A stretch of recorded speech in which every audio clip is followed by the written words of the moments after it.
Detik-detik mobil terbakar saat mengisi bahan bakar minyak terekam kamera pengawas SPBU Meranak, Kecamatan Wonosalam, Kabupaten Demak. Percikan api dari belakang kabin mobil tiba-tiba menjalar dan memunculkan kobaran api pada dashboard kendaraan. Seketika, Iskandar, penumpang minibus, segera menarik keluar tubuh Anas Fakhrudin yang duduk di belakang kemudi. Dengan membawa alat pemadam api ringan, sejumlah petugas SPBU memadamkan kobaran api dan mendorong mobil menjauh dari mesin pompa BBM. Lantaran api tak kunjung padam, petugas damkar yang tiba di lokasi segera menjinakkan si jago merah. Akibat insiden tersebut, pengemudi dan penumpang mobil mengalami luka bakar serius hingga 60% dan menjalani perawatan di Rumah Sakit Muhammadiyah, Demak. Diduga mobil minibus terbakar akibat korsleting dari kelistrikan kendaraan. Untuk akibat kebakaran itu karena arus pendek listrik. Ada korban, Pak? Luka? Untuk korban meninggal tidak ada, cuman pemilik mobilnya itu terbakar nyampe 60%. Dibawa ke rumah sakit, Pak? Ya, dibawa ke rumah sakit. Kini kasus kebakaran telah ditangani aparat Polres Demak. Dari Demak, Jawa Tengah, Sukma Wijaya, iNews melaporkan. Pembuangan sampah Bagendung.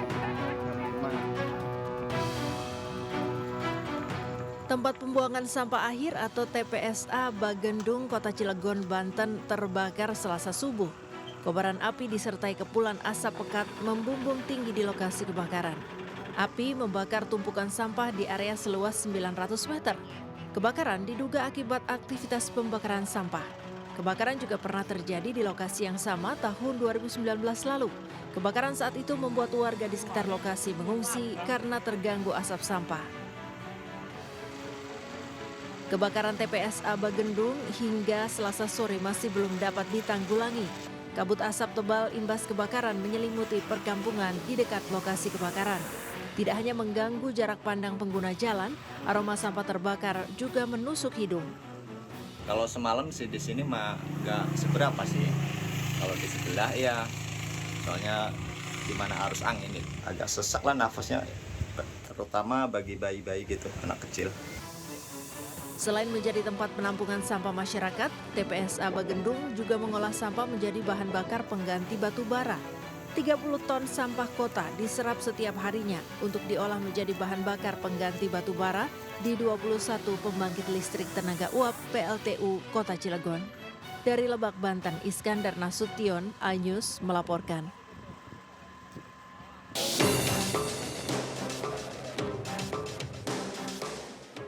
Kartu ATM sebanyak ini menjadi bukti aksi penipuan yang dilakukan oleh 3 pria. 3 tersangka melancarkan aksinya selama 3 bulan terakhir dengan menjerat 6 korban dan meraup uang lebih dari 350 juta rupiah. Modus para pelaku adalah menawarkan investasi dengan berpura-pura menjadi turis asal Brunei Darussalam. Setelah mendapat kepercayaan dari korban, para pelaku mengajak korban ke ATM. Pelaku lalu menukar kartu ATM korban dengan kartu yang telah disiapkan, kemudian menguras isi saldo korban. Korban menerima ATM-nya yang sudah ditukar, fiktif yang tidak bisa digunakan, sedangkan ATM aslinya sudah dibawa si pelaku. Dan pelaku menguras ATM tersebut yang jumlahnya 115 juta dalam tempo 2 hari dan korban melaporkannya kepada Polresta Bogor Kota. Sasarannya adalah para wisatawan yang sedang berlibur di Kota Bogor. Ketiga pelaku akhirnya ditangkap di kawasan Cipanas, Cianjur. Dari tangan tersangka, petugas mengamankan barang bukti ratusan ATM bank dan ID card pengusaha Brunei. Petugas menjerat sindikat ini dengan pasal 378 KUHP dengan ancaman hukuman 4 tahun penjara. Dari Bogor, Jawa Barat, Andi Firmansyah, iNews melaporkan.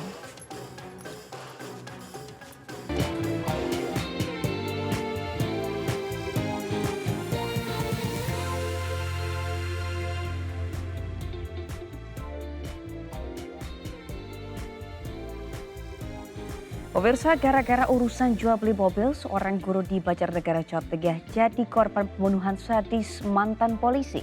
Informasi ini bersama informasi lainnya akan kami hadirkan dalam Buletin News Pagi selengkapnya.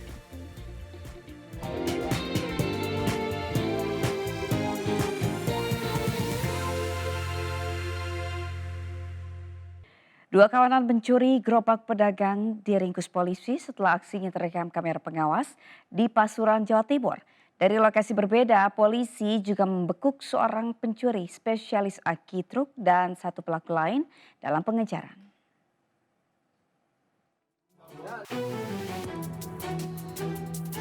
Aksi dua pria yang mencuri gerobak penjual es tebu milik Sulie terekam kamera pengawas dan viral di media sosial. Berbekal rekaman CCTV, polisi meringkus SH dan AA, kedua pelaku di rumahnya masing-masing di Kecamatan Winongan dan Kecamatan Gondang Wetan, Kabupaten Pasuruan. Bersama kedua pelaku, polisi menyita satu unit mesin penggiling tebu beserta gerobaknya milik Sulie. Petugas kemudian mengembalikan barang bukti milik korban untuk digunakan berjualan kembali. Di lokasi berbeda, aksi dua pencuri spesialis aki truk terekam CCTV di Jalan Lombok, Kota Pasuruan. Dalam aksinya, kedua pelaku menyasar truk yang terparkir di pinggir jalan. Usai mendapat laporan, polisi berhasil meringkus MF di wilayah Trajeng, Kecamatan Panggung Rejo, Kota Pasuruan, sedangkan satu pelaku lainnya dalam pengejaran. Yang bersangkutan pada tengah malam ketika melihat gerobak yang ada di pinggir jalan, kemudian berhenti, kemudian membawa gerobak tersebut dengan mengendarai sepeda motor milik pelaku. Kini, ketiga pelaku mendekam di ruang tahanan Mapolresta Pasuruan dan terancam pidana 5 tahun penjara. Dari Pasuruan, Jawa Timur, Jaka Samudra, iNews melaporkan. Pemirsa, polisi telah membentuk tim khusus untuk menyelidiki dugaan kasus korupsi dalam proyek pembangunan gapura Jalan Pariwisata Kendari Torodipa yang menelan dana 32 miliar rupiah lebih. Kerusakan pada gapura ini dinilai terjadi begitu cepat, padahal baru 7 bulan dibangun, sehingga memicu sorotan publik. Gapura Jalan Wisata Torodipa yang menghubungkan Kota Kendari dan Kabupaten Konawe ini baru resmi dibuka untuk umum pada Februari 2024 lalu. Namun kini tengah menjadi sorotan karena sudah mengalami kerusakan. Padahal proyek pembangunan 4 gapura ini menelan anggaran besar yakni 32,8 miliar rupiah. Kapolda Sulawesi Tenggara Irjen Pol Dwi Irianto menyatakan pihaknya telah memerintahkan Direktorat Kriminal Khusus untuk menyelidiki dugaan korupsi terkait proyek ini. Sejumlah pihak akan dipanggil untuk dimintai klarifikasi soal proyek yang digadang-gadang menyerupai London Bridge Inggris tersebut. Sementara itu, usai viral, sejumlah bagian yang rusak telah diperbaiki oleh para pekerja. Bangunan yang bocor sudah ditambal dan dicat ulang. Pihak Dinas Sumber Daya Air dan Bina Marga Sulawesi Tenggara menyebutkan konstruksi bangunan tidak menggunakan batu bata, melainkan material GRC yang terbuat dari campuran beton dan serat kaca.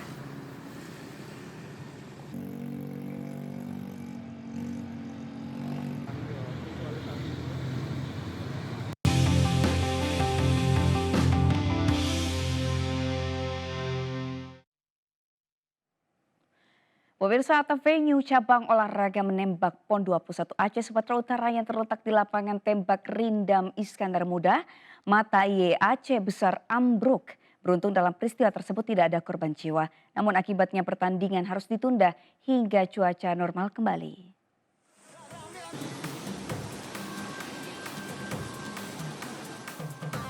Venue cabang olahraga menembak di Provinsi Aceh dalam gelaran Pekan Olahraga Nasional 24 ambruk. Akibatnya arena tersebut kebanjiran air hujan, pertandingan running target 10 meter terpaksa ditunda. Dalam sebuah video yang tersebar di sejumlah media, sejumlah atlet yang akan bertanding terlihat panik menyelamatkan diri. Beruntung tidak ada korban jiwa dalam peristiwa tersebut.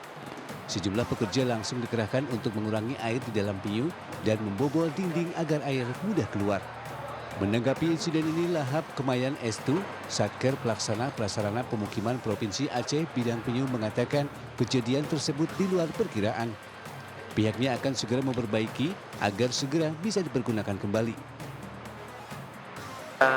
Saya selaku Kasatker minta maaf atas kejadian ini, tapi memang secara perhitungan ini sudah melampaui prediksi. Jadi kemarin kami perhitungannya sampai di debit hujannya di 100 mm per jam. Sementara ini tadi pagi pas kejadian Amrol Talang, ini curah hujannya sudah di ekstrim di 156 mm per jam.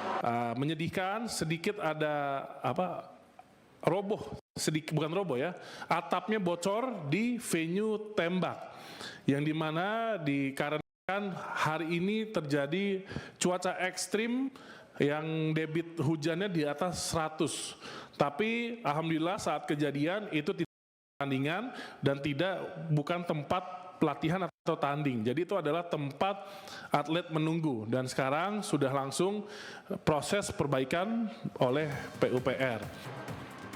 Sementara itu banjir masih terus mengenangi lokasi parkir serta arena tembak outdoor di beberapa bagian lainnya. Dari Aceh Besar, Taupan Mustafa, iNews melaporkan.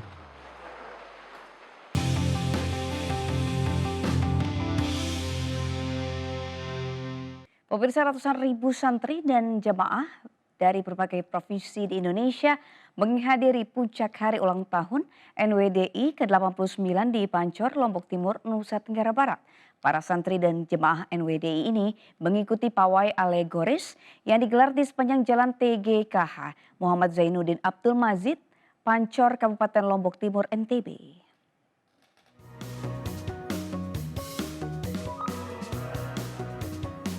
Ketua Umum Pimpinan Pusat Muslimat NWDI yang juga bakal calon gubernur Nusa Tenggara Barat, Siti Rohmi Jalilah, membuka dan melepas ratusan ribu peserta pawai alegoris dalam rangka memperingati Hultah Nahdlatul Wathon Diniyah Islamiyah NWDI ke-89.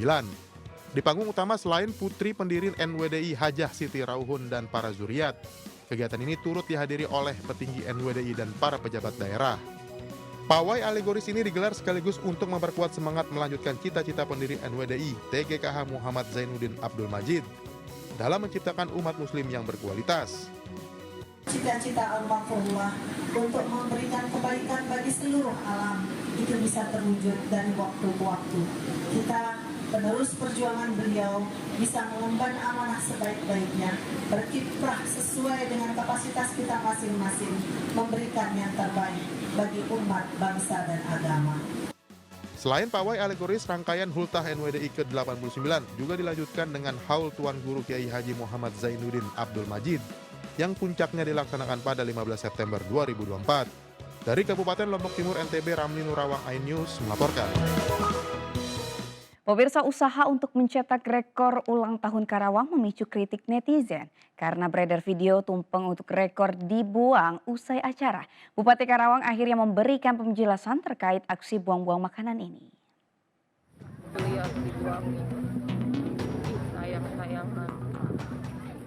Inilah video amatir pembuangan nasi tumpeng di Karawang yang viral di media sosial. Beberapa orang yang terekam dalam video menyebutkan bahwa nasi tumpeng terpaksa dibuang karena basi. Sampai 5 juta saya patungan. Hal ini lantas mendapat respon negatif dari warganet. Mayoritas netizen mempertanyakan kesiapan panitia dalam menyelenggarakan acara, mengingat ribuan nasi tumpeng dimaksudkan untuk memecahkan rekor muri. Ini dapat tumpeng dari mana itu, Bu? Dari Bapak itu, enggak. Satu tumpeng itu, Bu? Iya. Bawa kemana itu? Hah? Acara apa ini tadi? Acara ulang tahun Karawang. Ulang tahun Karawang. Ya. Ibu kebagian tumpeng nih, Bu? Iya. Bupati Karawang Aib Saipullah menanggapi terkait dibuangnya nasi tumpeng. Menurutnya, dari 1.800 nasi tumpeng yang dikumpulkan untuk memecahkan rekor muri, hanya 30 nasi tumpeng yang basi. Nah, sehingga kami tidak langsung bagikan. Kami simpan, setelah itu baru ada tim verifikasi dari Dinas Kesehatan. Dari 1.809 itu ada kurang lebih sekitar hanya 30-an yang memang tidak layak. Itu pun sebetulnya menurut Dinas Kesehatan yang tidak layak itu hanya nasinya saja. Pemecahan rekor muri membentuk peta daerah dari 1.800 nasi tumpeng dilaksanakan pada Sabtu akhir pekan lalu. 1.800 nasi tumpeng merupakan sumbangan dari berbagai badan usaha yang ada di Karawang untuk memeriahkan hari ulang tahun Karawang ke-391. Dari Karawang, Jawa Barat, Rudi Setiawan, iNews melaporkan. Pemirsa, Dieng selalu menjadi primadona wisata di tanah air. Salah satunya adalah Golden Sunrise Sikunir Bukit di Atas Awan. Setiap harinya ribuan wisatawan mendatangi lokasi ini untuk menyaksikan matahari terbit yang sangat indah. Seperti apa? Berikut liputannya.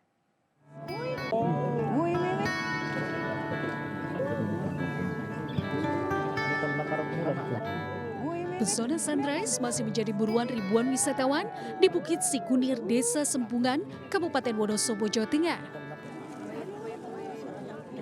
Nyari seluruh spot terbaik untuk melihat ataupun berfoto sunrise yang ada di Bukit Sikunir dipenuhi oleh wisatawan. Siluet warna-warni kemasan nampak indah ketika matahari menyembul dari ufuk timur. Awan yang bergulung-gulung sejauh mata memandang membuat decak kagum para wisatawan yang datang dari berbagai penjuru tanah air. Selain hawa dingin yang sejuk, perjalanan mendaki ke atas bukit menjadi tantangan tersendiri. Meski harus berangkat menuju puncak bukit dini hari, mereka sangat bersemangat sekali. Pengen berlibur, keluar dari rutinitas pekerjaan aja sih, pengen healing. Oh gitu. Udara yang seger, pemandangannya hijau-hijaunya sama golden sunrise.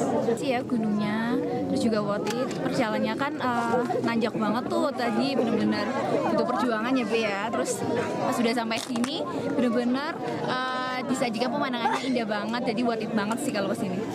Ini setelah Lebaran ini pengunjung memang meningkat karena selama bulan Ramadan kita tidak diliburkan, tapi wisata kan nggak ada. Jadi ada peningkatan, ini Lebaran ini ada peningkatan. Rata-rata jumlah pengunjung per hari berapa Pak Triali? Rata-rata jumlah pengunjung per hari ya kurang lebih 1.600. Kawasan wisata Dieng merupakan sebuah tempat wisata yang sangat komplit. Bagi Anda berwisata bersama keluarga, diantaranya Telaga Cebongan, Kawah Sikadang, Candi Pandawa, dan masih banyak lainnya. Pemirsa ingin berburu Sikunir dan cantik ini, langsung saja datang ke Dieng dan nikmati keindahan Sikunir. Dari Wonosobo, Jawa Tengah, Didik Dono Hartono, iNews melaporkan. Pemirsa, Menteri Pariwisata dan Ekonomi Kreatif Sandiaga Salahuddin Uno mengungkapkan sejumlah capaian positif sektor parekraf pasca sidang Kabinet Paripurna di Istana Garuda, Ibu Kota Nusantara, Kalimantan Timur. Salah satunya yakni posisi pariwisata yang semakin berkualitas dan tingkat partisipasi publik yang tinggi.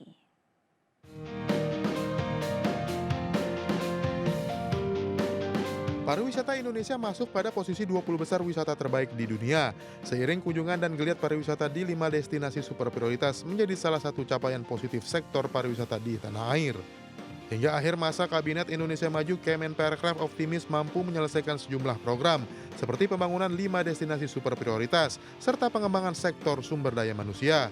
Hal ini disampaikan Sandiaga Uno usai mengikuti sidang Kabinet Paripurna di Istana Garuda, Ibu Kota Nusantara, Kalimantan Timur, bersama Presiden Joko Widodo dan Wakil Presiden Ma'ruf Amin, beserta para Menteri Kabinet Indonesia Maju. 5 destinasi super prioritas kami merekomendasi untuk dilanjutkan, diselesaikan dari segi aspek infrastrukturnya sudah hampir semua di atas 80%, malah ada yang sudah selesai. Tapi ada juga aspek sustainability-nya, keberlanjutannya dan aspek quality-nya, peningkatan SDM.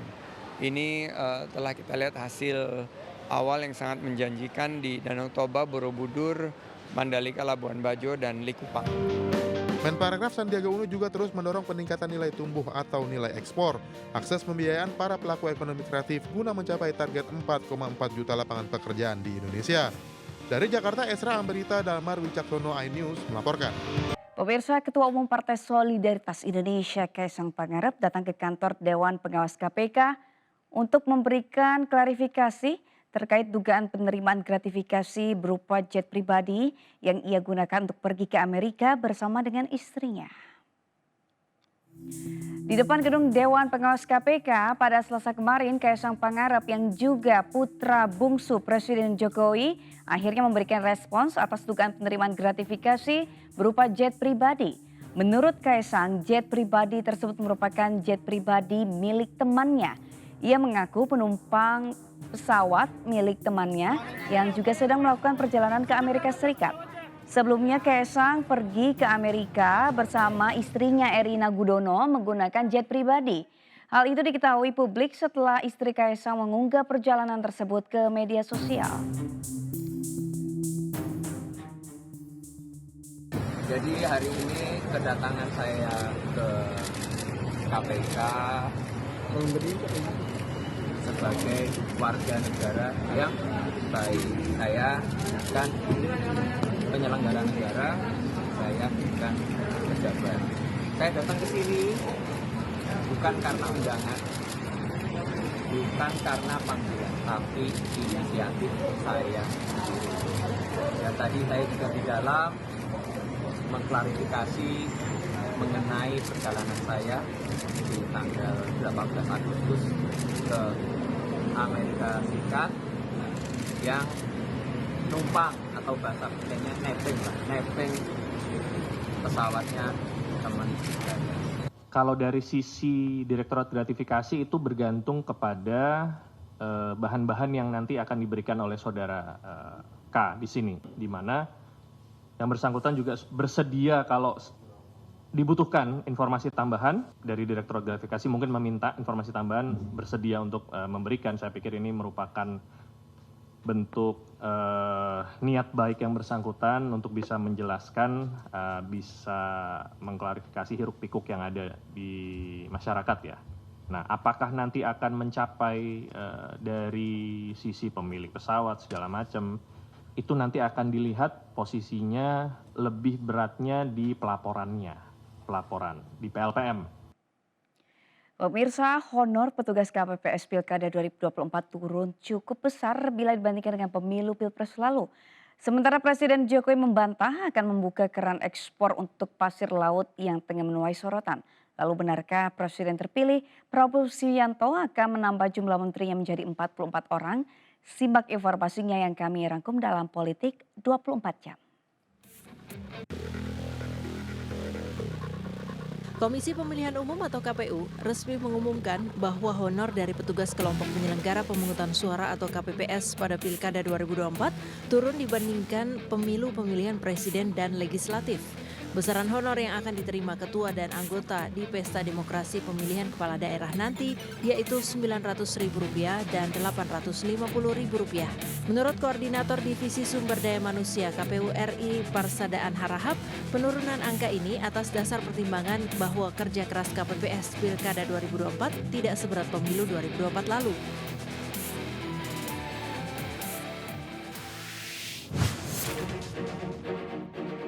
Presiden Joko Widodo membantah membuka kembali keran ekspor pasir laut setelah 20 tahun dilarang karena merusak lingkungan. Menurut Jokowi, yang akan diekspor adalah sedimentasi di laut, bukan pasir laut. Terkait ekspor sedimen laut ini, sebelumnya Presiden memang telah mengeluarkan peraturan pemerintah nomor 26 tahun 2023 yang diperkuat dengan 2 peraturan menteri. Aturan ini memuat tentang pengelolaan hasil sedimen laut yang mengganggu pelayaran. Rencana pemerintah untuk membuka keran ekspor pasir laut atau sedimen ini pun menuai pro dan kontra.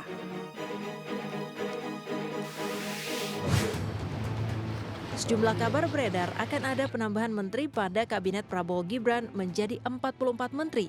Kemarin Menteri Pemuda dan Olahraga Dito Aryo Tejo turut menanggapi kabar tersebut. Menurutnya, hal itu merupakan hak prerogatif Presiden terpilih. Dito juga meyakini hal tersebut telah disesuaikan dengan kebutuhan yang sudah dirancang. Isu bertambahnya Menteri Presiden dan Wapres terpilih Prabowo Gibran yang sebelumnya berjumlah 34 menjadi 44 ini dibocorkan oleh Ketua MPR RI Bambang Susatyo alias Bamsud. Bocoran ini didengar Bamsud melalui obrolan warung kopi.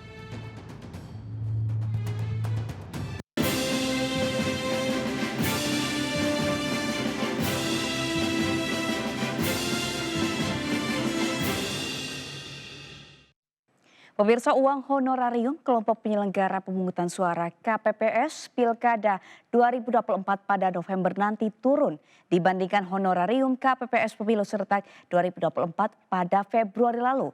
Pada Pemilu Serentak 2024 lalu, Ketua KPPS berhak atas honorarium 1,2 juta rupiah dan anggota KPPS 1,1 juta rupiah. Dan berikut penjelasan selengkapnya pemirsa. Pemilihan kepala daerah merupakan proses pemilihan langsung yang dilakukan oleh penduduk daerah administratif setempat yang telah memenuhi syarat administratif. Pelaksanaan pilkada diatur oleh Komisi Pemilihan Umum di tingkat provinsi serta di tingkat kabupaten ataupun kota dan diawasi oleh Bawaslu. PPK dan PPS memiliki tanggung jawab untuk membantu penyelenggaraan pilkada di tingkat kecamatan dan desa. Selain melakukan tugas-tugas tersebut, PPK dan PPS yang terlibat dalam pilkada 2024 akan menerima gaji setiap bulan sebagai imbalan atas kinerja mereka. Namun uang honorarium kelompok penyelenggara pemungutan suara pada Pilkada 2024 pada November nanti turun dibandingkan honorarium KPPS Pemilu Serentak pada tahun 2024 Februari lalu. Pada Pemilu Serentak 2024 lalu, Ketua KPPS berhak atas honorarium 1,2 juta rupiah dan anggota KPPS 1,1 juta rupiah.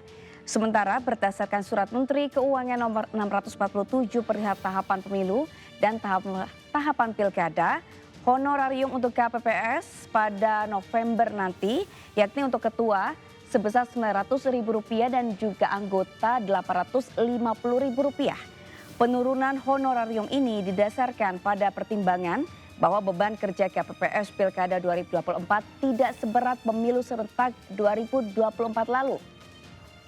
Pada pemilu serentak 2024 lalu, KPPS menghadapi 5 kotak suara yang harus mereka hitung dalam 24 jam. Sementara pada Pilkada serentak 2024, KPPS hanya akan berhadapan dengan 2 kotak suara saja, yaitu Pilkada Gubernur Wakil Gubernur dan Pilkada Wali Kota Wakil Wali Kota atau Bupati Wakil Bupati. Demikian pemirsa infografis kali ini, kita beralih ke informasi selanjutnya. Pemirsa, bakal calon Gubernur Jakarta Ridwan Kamil melakukan kunjungan ke Ayus Tower, Kebon Siri Menteng, Jakarta Pusat. Kedatangan RK dalam rangka bersilaturahmi sekaligus berdiskusi terkait peran media di Pilkada 2024 mendatang.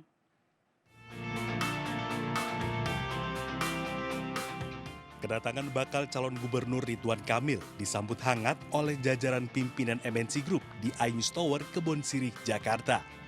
Mengenakan kemeja putih dibalut rompi berwarna krem, pria yang kerap disapa RK ini berdiskusi soal peran media di fase Pilkada 2024. Dalam pertemuan tersebut, RK turut menyampaikan berbagai tantangan dan solusi yang relevan untuk Jakarta ke depannya. Mantan Gubernur Jawa Barat ini menilai media berperan penting untuk menyampaikan pandangan pasangan Ridwan Kamil Suswono yang memiliki slogan Jakarta Baru dan membawa visi Jakarta menjadi kota global. Ya, harapannya tentunya secara objektif bisa membantu kami paslon untuk mensosialisasikan atau tanya jawab aspirasi dari bawah melalui media juga ya, sehingga terjadi komunikasi 2 arah. Itu harapannya. RK berharap melalui iNews Media Group bisa menyampaikan gagasannya secara komprehensif dan objektif kepada masyarakat untuk membangun Jakarta yang lebih maju. Dari Jakarta, Syahreza Zanski, Abdul Roshid, iNews melaporkan. Hadiri perayaan Maulid Nabi Muhammad di Masjid Jami Fajrul Islam, Jakarta Selatan, bakal Cagup Jakarta Rano Karno akan sediakan sejumlah program khusus bagi marbot dan guru mengaji. Sementara bakal Cawagup Jakarta Suswono akan memberikan kesejahteraan guru PAUD serta upah minimum regional UMR di Jakarta.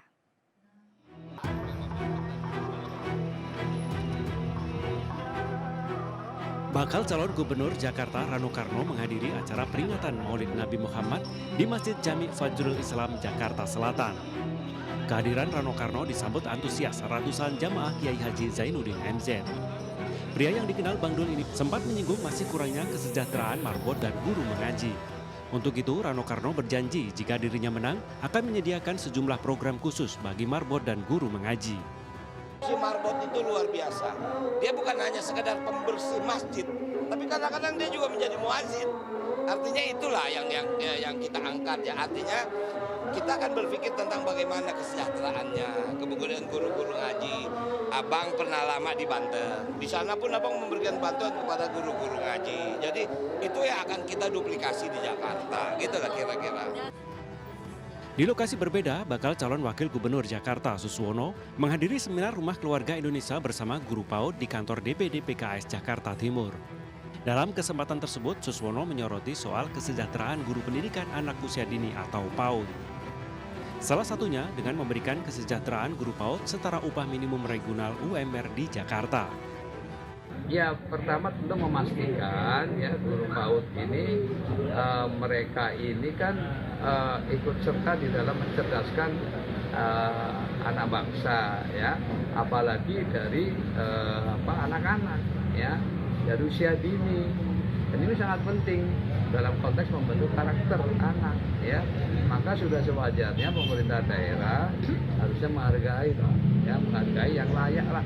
Ya minimal UMR lah minimal ya. Pasangan bakal cagup Ridwan Kamil ini menyatakan sudah sewajarnya kebutuhan para tenaga pendidik perlu menjadi perhatian pemerintah daerah. Dari Jakarta, Tim Liputan iNews melaporkan. Relawan Jaringan Pelayan Masyarakat atau Jaran Emas mendeklarasikan dukungan kepada pasangan bakal calon gubernur dan wakil gubernur Ridwan Kamil Suswono pada kontestasi Pilkada Jakarta 2024. Relawan Jaran Emas siap memenangkan pasangan calon yang diusung 15 partai politik ini di pemilihan gubernur Jakarta 2024.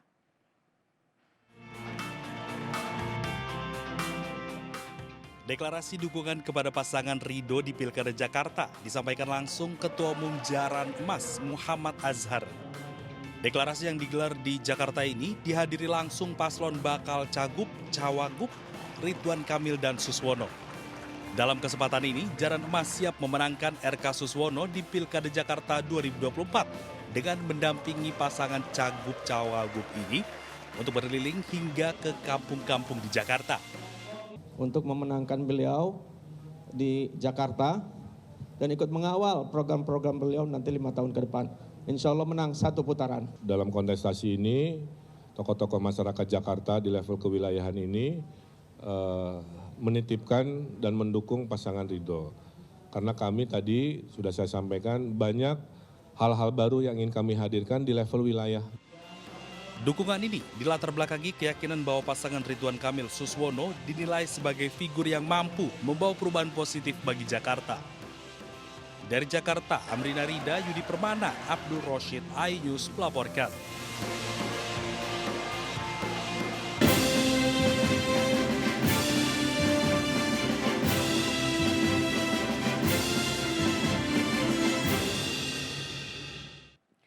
Kita beralih ke informasi lain pemirsa. Bagi Anda yang suka sekali makan makanan Jepang, ada rekomendasi makanan untuk Anda yaitu nasi tempura.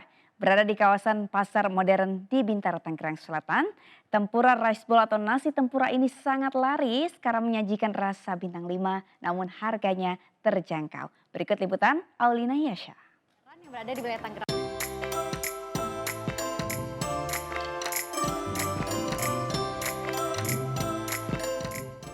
Halo pemirsa, saat ini saya sedang berada di Fresh Market, lebih tepatnya di Pasar Modern yang berada di wilayah Tangerang Selatan di Bintaro.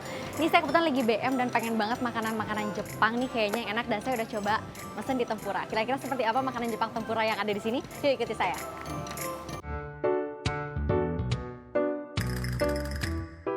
Enggak bang, aku mau mesen yang ini deh. Super Sugiono Tendon sama yang Mario West tempura. Dua-duanya itu ya mas ya? Baik. Sip, makasih ya.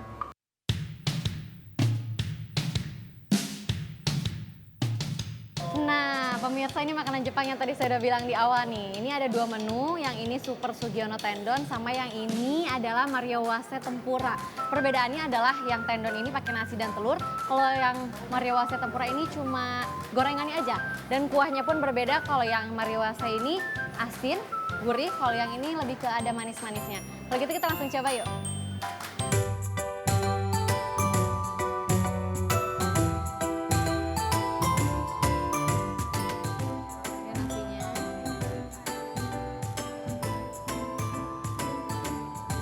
Tahu sausnya.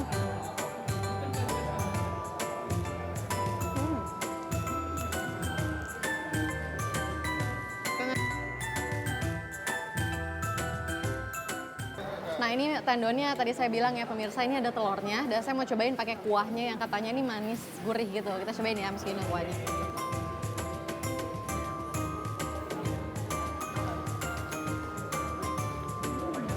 Haus ya pemirsa.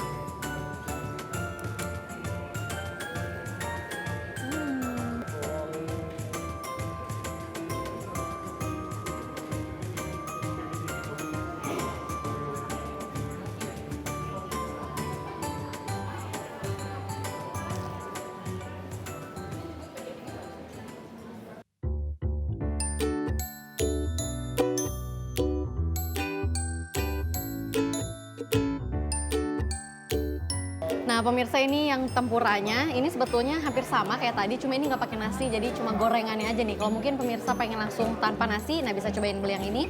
Dan juga kuahnya ini katanya gurih, kita coba ya.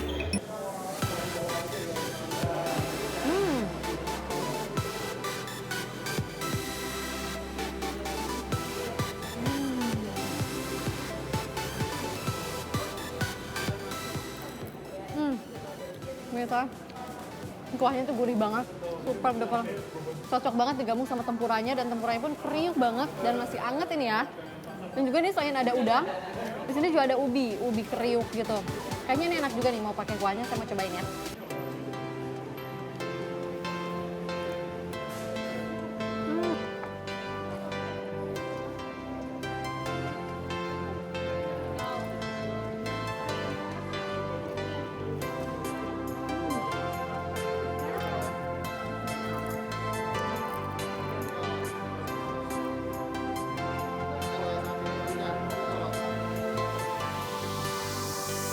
Nah pemirsa, saya udah kenyang banget nih ya, tadi udah nyobain makanan Jepangnya ini. Ini ada tempura sama tendonnya, dan kuahnya pun tadi ada yang gurih dan juga ada yang manis kegurih-gurihan gitu. Dan ini dua-duanya tadi saya juga pakai nasi sama telurnya, ini juga enak banget, ditambah kuah jadinya lebih gurih.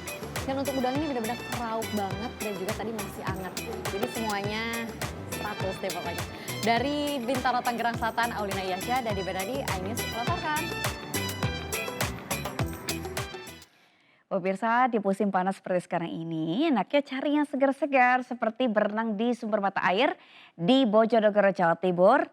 Di sini wisatawan bisa mandi sambil menikmati keindahan alam berupa sumber mata air yang jernih di tengah hutan lindung.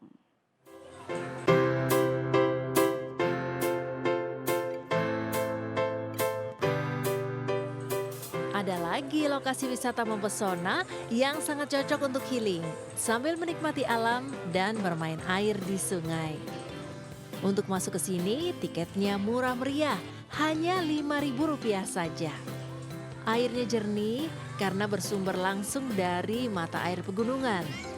Udaranya juga sejuk, lokasinya asri, dijamin cocok untuk mengajak teman, saudara atau keluarga dekat. Tuh, lihat aja, anak-anak bisa bebas bermain air sepuasnya karena sungainya juga tidak terlalu dalam. Dan jangan khawatir tidak mendapat tempat bersantai ya, karena banyak sekali lokasi lesehan di sini. Kalau pemirsa penasaran, wisata yang diberi nama Sumberan Grogolan ini berada di kawasan hutan lindung, tepatnya di Desa Ngunut, Kecamatan Dander, Kabupaten Bojonegoro. Air yang jernih berasal dari sejumlah titik sumber mata air yang tidak pernah kering atau surut meski musim kemarau panjang sedang berlangsung. Karena kejernihannya pula, bebatuan yang ada di dasar sungai sampai terlihat. Tanggapannya gimana Mbak mengetahui tempat ini? Adem, terus nyaman, banyak anak kecil juga yang senang di sini. Perkiraan pengunjung sampai 1000-an. 1000 lebih ya? Kalau hari biasa Pak? Hari biasa ya minum sampai lagi sudah ya kisaran 100-an. Kalau tidak mau ramai, hindari datang di hari libur ya, karena jumlah pengunjung biasanya akan melonjak lebih dari 1000 orang per harinya. Dari Bojonegoro, Jawa Timur, Dedi Mahdi, iNews melaporkan.